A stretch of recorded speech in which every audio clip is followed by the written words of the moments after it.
તો મહેસાણામાં સાબરમતી નદી પરનો બ્રિજ બંધ કરવામાં આવ્યો। ભારે વાહન ચાલકો માટે બ્રિજ બંધ કરાયો। મહેસાણા હિંમતનગર હાઈવે પર આ બ્રિજ આવેલો છે।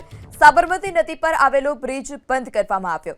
મહેસાણા કલેક્ટરે બહાર પાડ્યું જાહેરનામું। ગંભીરા બ્રિજ દુર્ઘટના બાદ પ્રશાસન જાગ્યું। બ્રિજ જર્જરિત હતો તો અત્યાર સુધી કેમ બંધ ન કરવામાં આવ્યો તે સવાલ।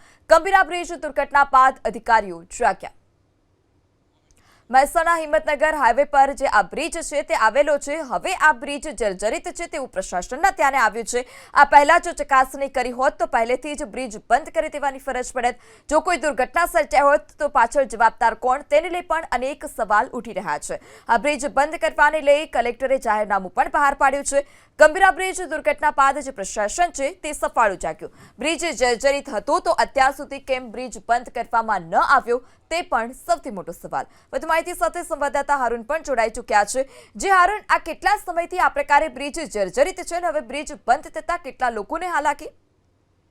મહેસાણા અને હિંમતનગરને જોડતો જે મુખ્ય સાબરમતી નદી ઉપર બનેલો બ્રિજ છે, આ બ્રિજ ઘણો જૂનો છે અને લગભગ છેલ્લા 5 વર્ષથી આ બ્રિજ ડેમેજ હતો। આ બ્રિજનું રિપેરિંગ પણ કરવામાં આવ્યું હતું, પરંતુ જે રીતે રિપેરિંગ બાદ પણ આ બ્રિજને ક્યાંક ને ક્યાંક ક્ષતિ થઈ ગઈ હતી ને ડેમેજ જોવા મળ્યો હતો। ત્યારબાદ જે વડોદરાની ઘટના બની ત્યારબાદ ફરી એકવાર આ બ્રિજની તપાસ કરવામાં આવી હતી ને આજે કલેક્ટરે જાહેરનામું કરીને આ બ્રિજને બંધ કરવામાં આવ્યો છે। ભારે વાહનો પ્રવેશ માટે આ બ્રિજને બંધ કરાયો છે, જેના કારણે ભારે વાહનો આ બ્રિજ ઉપરથી પસાર નહીં થઈ શકે। જેના કારણે ડાયવર્ઝન આપવામાં આવ્યું છે। જે વિજાપુરથી હિંમતનગર વાહનો જઈ રહ્યા છે તેને વાયા મહુડીથી પ્રાંતિજ હાઈવેનું ડાયવર્ઝન આપવામાં આવ્યું છે।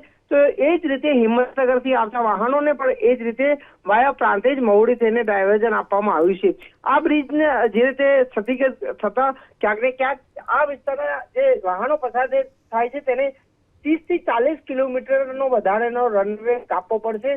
40 કિલોમીટર ફરીને તેઓને હિંમતનગર જવાનો વારો આવે છે। જે રીતે આ બ્રિજ ડેમેજ છે તેના કારણે ભારે વાહનો માટે બંધ કરાયો છે, જેના કારણે વાહન ચાલકોને લાંબો ફેરો કરવો પડશે। જી હારૂન, સમગ્ર માહિતી બદલ આભાર।